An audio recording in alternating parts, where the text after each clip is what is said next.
கோபுரமே எல்லா தெய்வத்தின் ரூபம்,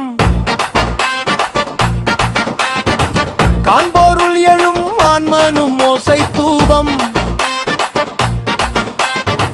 தூரத்தில் இருந்தாலும் தரிசனம் போதும், வரகு தானியம் மின்னல் தாங்கும், கோபுரமே ஊரையே காக்கும். சக்தி நிறைந்த கோயில் நம்மை காக்கும். கோபுர தரிசனம்